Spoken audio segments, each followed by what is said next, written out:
Hello, my name is Mr. Asprey, and this is my Edexcel IGCSE exam series. And this is number 60. This is vectors, and this is what I believe to be the hardest topic on the whole course.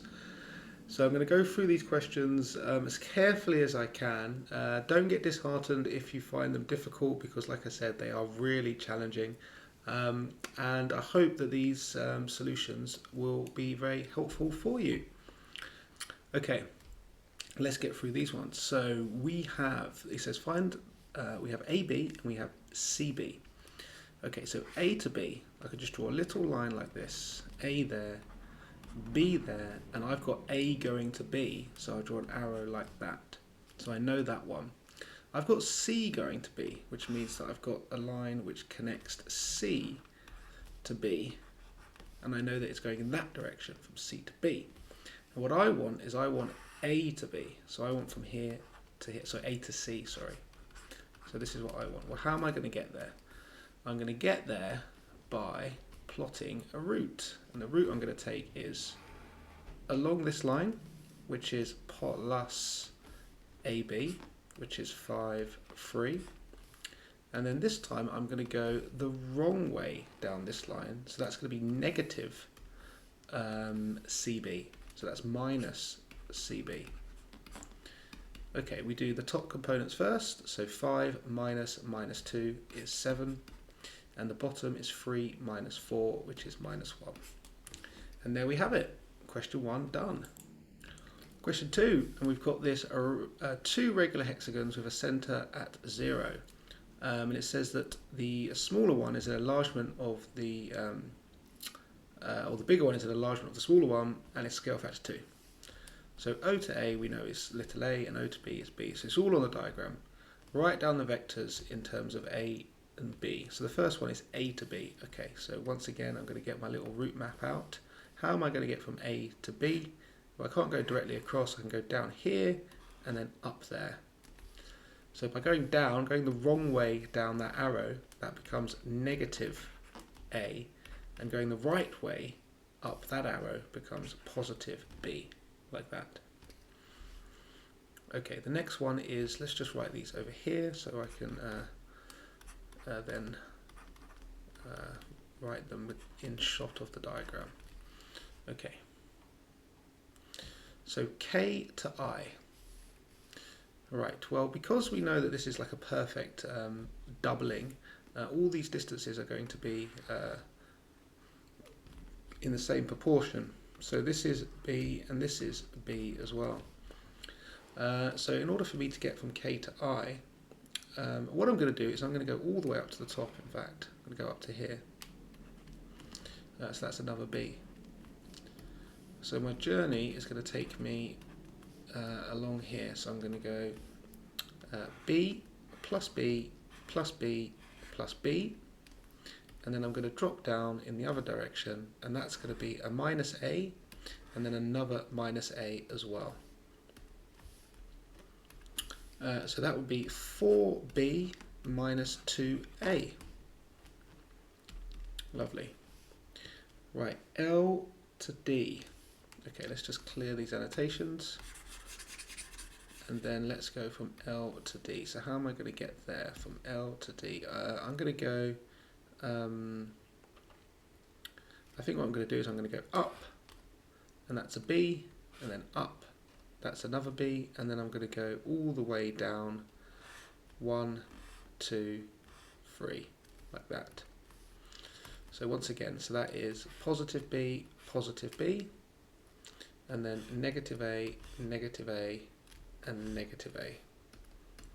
So in total that is 2B and then minus 3A. And the reason why we could do this is because all these lines are parallel. So the vectors are the same whether or not you're going on this side or whether you're going on this side. As long as you're going in the same direction, then the vectors will be the same. Okay, there's another part to this question, and it says that the triangle OAB has an area of 5. Calculate the area of the shaded region. Okay, so back up to the diagram. So the area in which I've been told is 5 is this area in here, this little triangle. This is 5 centimeters squared. So in terms of the white hexagon, it's obviously made up of 6 of those triangles by symmetry. So the smaller hexagon is equal to 6 times by 5.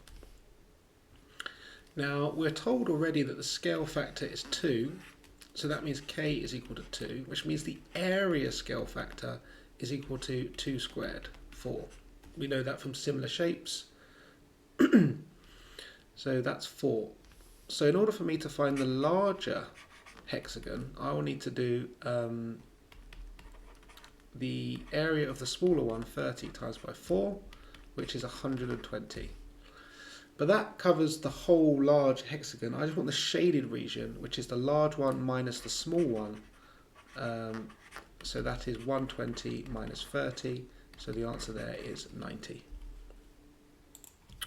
Okay, so we've got another column vector question. Once again, I'm just going to draw a little sketch, just so I have understanding of what's happening. So A to B, we have that, and we have it going in that direction. We also have A to C, so I could draw that over here. It really doesn't matter. It's just a sketch. And what I'm being asked for is B to C, or the magnitude of B to C. So B to C is going to be along here, going in this direction. Well, how am I going to get from B to C? What's the route I'm going to take? I'm going to go down here, which is negative, it's against the arrow, and across here, which is positive, that's with the arrow. So it's negative AB, which is 2, 3, and it's going to be adding on AC, which is 9, 4. So negative 2 plus 9 is 7, and negative 3 plus 4 is 1.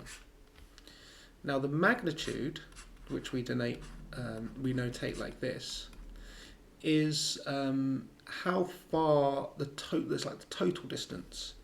So this vector of 7, 1 basically means 7 across and 1 up. So how would I find the total distance travelled in a straight line? Well, I'd use Pythagoras. So it'll be 7 squared plus 1 squared, like that, which is the square root of 49 plus 1, which is the square root of 50.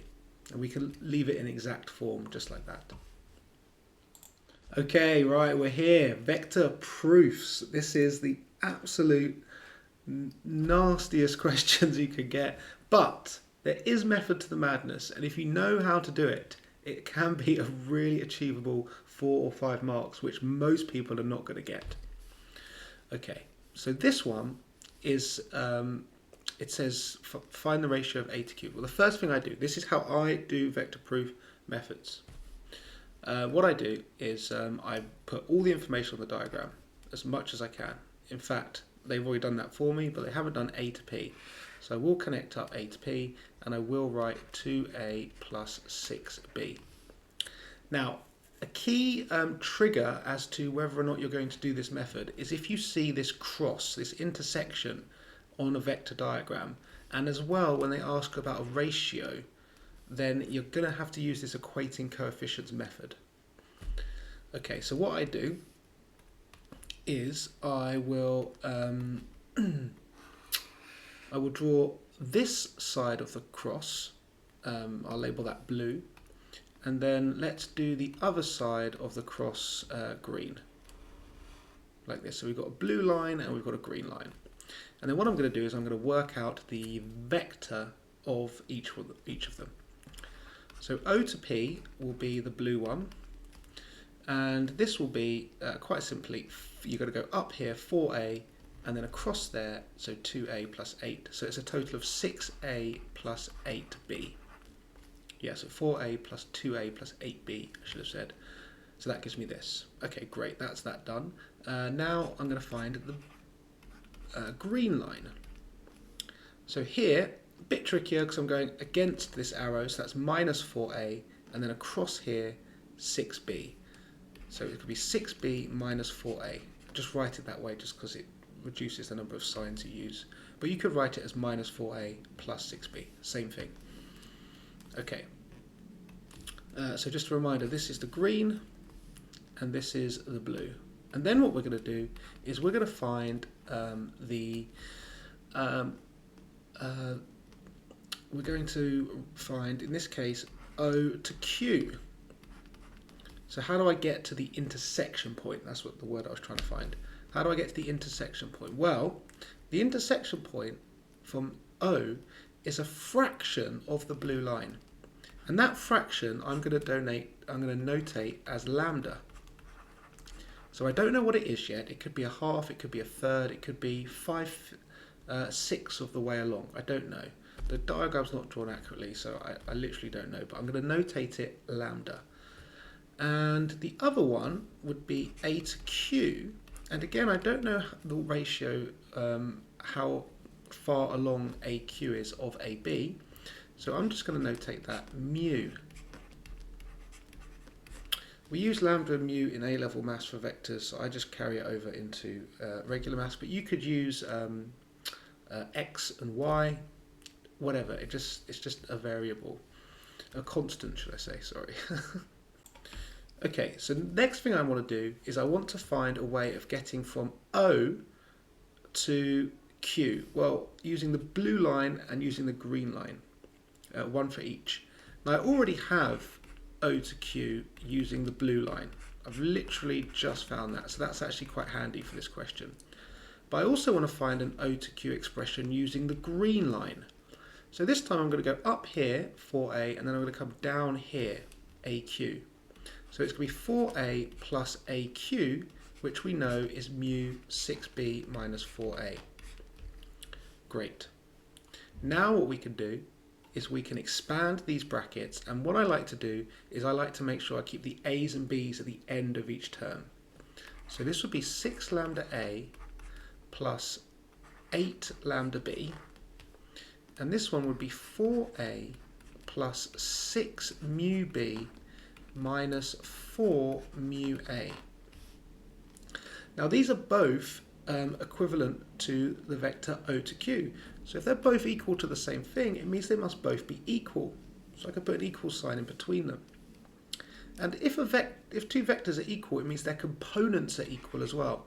So the A components on the left-hand side, well, how many A's do I have on the left? I've got 6 lambdas worth. Should be equal to the A's on the right. And how many A's have I got on the right? I've got 4 here, and I've got minus 4 lambda there. So 4 minus 4 lambda. And this is true as well for the B's. The B's should be the same on each side. So on the left I've got 8 lambda, and on the right I have 6 mu. Okay, perfect. Now I need to solve these simultaneously to find lambda and mu. And what I'm going to do is I'm going to, what am I going to do? I'm going to equate the mu's, and then that will hopefully cancel out. We can solve them by equating the mu's. So in order for me to do that, I will multiply this one by 3. So I get 18 lambda is equal to 12 minus 12 mu. And this one I'm going to times by 2. So I get 16 lambda is equal to 16 mu. So just like simultaneous equations, I've lined up the mu's in this case. So I'm going to rewrite this one. But rather than writing minus 12 mu, I know 12 mu is equal to 16 lambda. So I'm going to write minus 16 lambda. Perfect. Okay, let's add 16 lambda to that side to get 34 lambda equals 12. And this tells me that lambda is equal to 12 over 34. Okay, we go again. This is an absolute epic video. This one, again, I've seen that cross and I'm thinking, uh-oh, I'm going to have to use equating coefficients. Let's put as much information on the diagram as I possibly can. I'm told that's 2a. Always put the arrow on so you know which way it is. This is OB. OB is 2b. But we also know that O to n is 2 and n to b is 1. So in total they have 3 shares there. So this is 2/3 of the total, which we're told was 2b. And this is 1/3 of the total line, which we're told again was 2b. Okay, the next thing which would be helpful would be to find a to b. It's always good to make sure you have all sides of the overall shape. So a to b would be minus 2a, and then this whole thing is 2b. So it's minus 2a plus 2b, which is the same as 2b minus 2a. Okay, great. And now a to m is also going to be helpful, I suspect.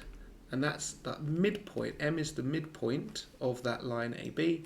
So it's just half of AB, which is just B minus A. Okay, now I'm going to get started on my vector method of equating coefficients. So that's the green line, and we're going to call this one the blue line. We're going to work out the vectors for each of those lines. So a to n we'll do first. A to n, I can go minus 2a, and this would be 4/3 b. So it's 4/3 b minus 2a. And then we can also work out, if that one is the green line, we need to work out the blue line, which is O to m, which is 2a plus a to m, because it's up here, 2a plus a to m, and that is b minus a. So overall, that's a total of just a plus b. Okay, now what we do is we work out how do we get to the intersection point using the blue line and the green line. So we'll start with the green, so that would be a to p, and we're going to call that lambda, because lambda is some sort of fraction of the whole line. So we multiply by a fraction, it could be a third, a quarter, we don't know yet. And the other one is O to p using the blue, and again this is a different fraction, so I'm going to call that mu and multiplied by the whole blue line. Okay, great. So now what we need to do is we need to find an expression for O to p. Would be easy. Let's do it for both the blue and the green. So the blue one, we have that already. Now for the green, to get from O to p using the green, I would go 2a and then plus a to p. So using the green, it will be 2a plus a to p, which we've already worked out is this. Okay. And now what we can do is we can expand each of these. So that's 2a, and always remember just to keep the a or the b at the end. I think it just makes it easier spotting when we're going to equate the coefficients at the end. And this one is just going to be mu a plus mu b. And of course, because they're both equal to OP, it means they must both be equal to each other. And now we can look at the a's. How many a's do we have on the left? We have a 2, and we have minus 2 lambdas. And this must equal all the a's on the right, of which we just have mu. Now we look at the b's. We have 4/3 lambda on the left, and that must equal how many b's we have on the right, which is just mu. Because in vectors, the components, so the a's and b's, they must be the same if the two vectors overall are the same. Okay, now what are we actually looking for? So we go back up here. I'm looking at for OP to PM. So that's the blue line, and the constant the fraction which we assigned to the blue line was, this was the blue line, and we assigned mu. So we need to find mu. So what I'll do then is I'll make a lambda the subject. So I'll times both sides here by 3. And over here I'll times both sides by 2. And that lines up the lambdas. So this one now, I can rewrite this as 4, and then instead of doing minus 4 lambda, I know 4 lambda is 3 mu, so I could do minus 3 mu is equal to 2 mu. I can then add on 3 mu to both sides. Oops. So that gives me 5 mu over here. Then divide through by 5 gives me 4 over 5. So mu is 4 over 5. So mu was OP fraction of OM. So this side is 4 over 5, which means that side must be 1 over 5, which means the ratio must be 4 to 1. Bosh. Okay, these questions come up so frequently. Again, we've got that cross again, so we're thinking it's got to be equating coefficients. We've got here 8a, so that goes from O to A. O to B, we're told is 6b, but I like to just do O to M and then M to B because I find it easier. So we've got 1 to 2, which means that O to M is a third, because there are 3 shares in total and OM takes one of them. So it's a third of the whole line, so it's a third of this, so it's 2b. Which means this is 2/3, so that's 4b. Okay, N is the midpoint of AB. Right, so AB is going to be useful. It's really helpful to make sure you have all sides of the shape covered. So let's do A to B. Which is A to B is, oh, sorry, I don't know why I'm mind blank there. It's minus 8A and plus 6B. So 6B minus 8A. Okay, so that means we can work out A to N.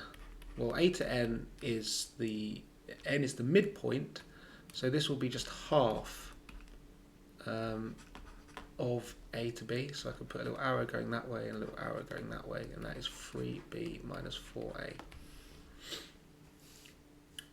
Okay, perfect, absolutely perfect. We're perfectly set up, and now what I do is I draw a blue line like that, and then let's draw a green line like this, and then let's work out each of those coloured lines. Okay, so we'll do the green line first, why not? M to A. M to A is equal to, I can go minus 2B plus 8A. So 8A minus 2B. And the other coloured line is O to N, which I can do by going 8 to A and then plus 3B minus 4A. So that would be a total of 4A plus 3B when I added those two together.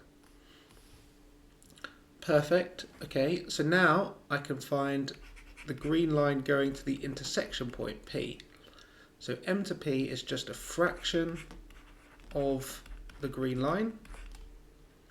And over here, same with the blue, O to P is just a fraction, but a different fraction, I must add, of the blue line. So it's not the same fraction as the one of the green line. Great. And now I need to find, well, an expression that involves both of these, which is going to take me from one place to the same place. And I'm going to use O to P, particularly as they've asked me for O to P. So this one is good. We already have this one. But this one needs a little bit of work. So how do I get from O to P using the green line?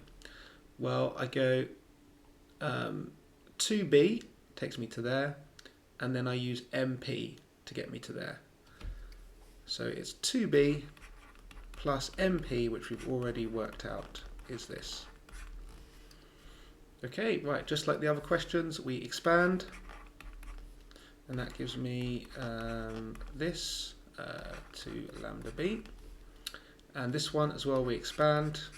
Again, I like to keep the A's and B's at the end of my expression. I think it makes it just easier when I'm collecting terms. And because these are both equal to O to P, I can write it as them both equal to each other.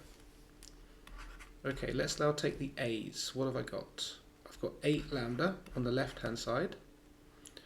And then how many a's have I got on the right hand side? Well, I've just got 4 mu.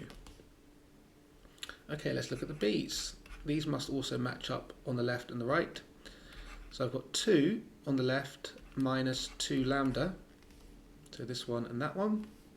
And that's equal to the b's on the right, which in this case is 3 mu. Perfect. Okay, now what do I need to find? In fact, I can find either of these, lambda or mu, and just substitute them into the expression for OP, because it just asked me to find OP. So I'm just going to make the mu's the same. So times this one by 3, times this one by 4. And now the mu's have lined up. And because those both expressions are equal to 12m, it means they must both be equal to each other. So 24 mu is equal to 8 minus 8 mu. Add that over, gives me 32, lambda is equal to 8. Divide through and I get 8 over 32, which is 1/4. Okay, so all that's left now is to sub that into the 1 for OP, that's what we're trying to find. Okay, so OP is equal to 2b plus 1/4 of 8a minus 2b. So let's do the a's first. 1/4 of 8 is just 2, so 2a. And then we've got 2 plus 1/4 of minus 2. 1/4 of minus 2 is minus 1/2. Plus 2 is 3 over 2b. Perfect. Okay, I've actually done this question before, but I'm just going to fancy doing it again because I think this is quite possibly the hardest question. Is it the hardest question in the whole of the history of IGCSE? I think it might well be. So let's give it a go. Where to start? Okay, A to B is A, B to C is B. Let's put that one on there first. D to M is a half B. Let's put that on there as well. And then let's talk about A to B. Well, we've got this condition here where it says that A to K as a fraction of the whole line A to B, which I think is important, is lambda to 1. So what that is saying is that if A to B is the whole line, the green line, and that's worth 1 share, then A to K, which is obviously smaller because it's a fraction of A to B, is lambda. So that means that lambda is a fraction. It's a fraction of that line. So it could be a half, which would put K in the middle. It could be a quarter, which would put K down here. We don't know it yet. But what we do know is that it is a fraction of the whole line, and the whole line is A. So we can write this. Okay, and what about this bit in here then? Well, if lambda is, let's say, I don't know, a quarter, then what's left over for this bit would be 3/4. It will be 1 minus lambda. So again, if lambda is like 2/3, then this will be 1/3 because it will be 1 minus lambda lots of the total of the whole line, which is A. Okay, right, let's do the same with this down here. So we know that because it's a parallelogram, this whole line up here is A. And we also know that CL is mu fraction. So this part is mu of A. And again, by the same logic, this bit down the bottom is what's left over. So it's 1 minus mu of A. Okay. Now let's use this bit of information, and that is that lambda dot dot mu is 1 to 2. That means that that mu is twice as big as lambda, so mu is equal to 2 lambdas. Okay, so we can replace the mu's over here with 2 lambda, and that just makes it easier because it just means that we're all in the same, we're all using the same constant here. Okay, so it's all in terms of lambda basically. Okay, now we need to use the fact that KLM is a straight line. So if I was to draw a line through like this, it means that KLM is a straight line. Okay, so what does that mean? Well, that means that KL is equal to some fraction of Km. And let's call it x lots of Km. Okay, because KL and M, they're all on the same line, and KL is obviously smaller than the whole of Km, so KL is a fraction of Km, so it is that fraction x times by Km. Okay, great. Now what we need is we're going to need to find KL and find Km.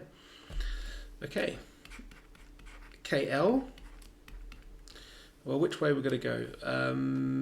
Let's just go over here, then over here, and then over here. So that would be, I'm going positive through the first one, so that's 1 plus lambda A. I'm also going the right way in terms of the arrows along here, so that's just plus B. But here I'm going down the wrong way, so that's minus 2 lambda A. Okay, great. And then let's find Km as well.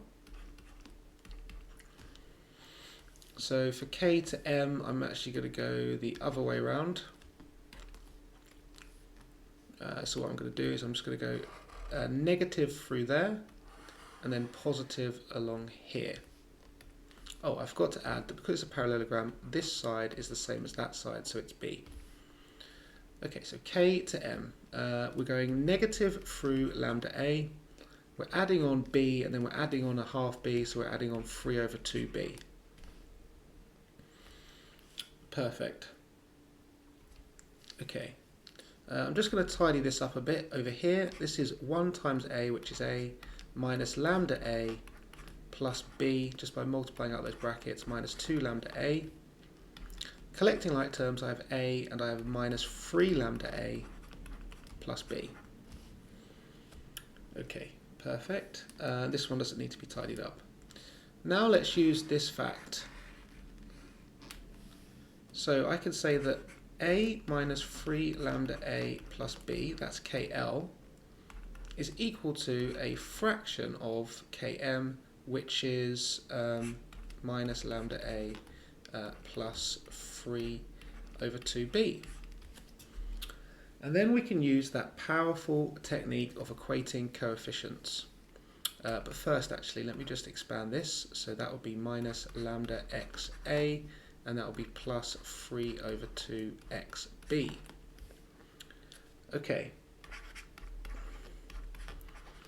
So what should we look at first? I think we should look at the B's. I think the B's are going to give us a lot of information. So let's look at the B's first. How many B's have I got on the left? Just the one. And of course, because we're creating coefficients and vectors have, if they're equal, then it means their components are equal. So their A's and their B's match up. So in this case, that's equal to 3 over 2x. Multiply both sides by 2, and then divide by 3 as well. So I get 2 over 3 is equal to x. Okay, now we can look at the A's. So what A's have we got? We have, on this side, we have 1a minus 3 lambda A's. And on the other side, again, they must be the same, we have minus lambda times by x, which is the same as minus 2/3 lambda, because we now know that x is 2/3. Fantastic. So add 3 lambda to both sides, gives me 7 over 3 lambda, times both sides by 3, and divide by 7, and we get lambda is equal to 3 over 7. Oh my gosh. What do we know about mu? We know mu is twice lambda from up here. So mu is equal to 6 over 7.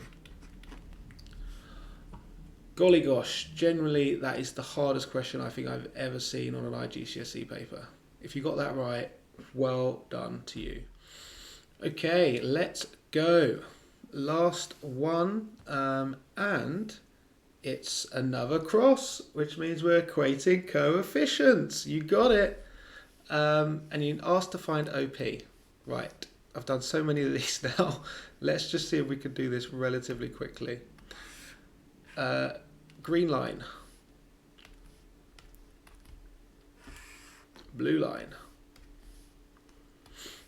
For the green line, we will say O to C is equal to 2A plus 3B. So therefore O to P is equal to lambda 2A plus 3B. Okay, the blue line, A to B is equal to minus 2A plus 5B, so that's 5B minus 2A. So A to P, back to the intersection point, is some fraction of that, so mu lots of that one. Fantastic. It's asking us to get an expression for O to P. I've already got O to P in green. Let's find O to P in blue. So O to P in blue means 2A plus A to P. So O to P in blue means 2A plus A to P.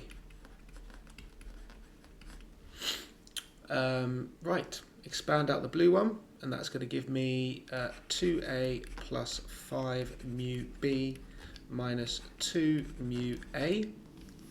Expand out the green one, and that's going to give me 2 lambda A plus 3 lambda B.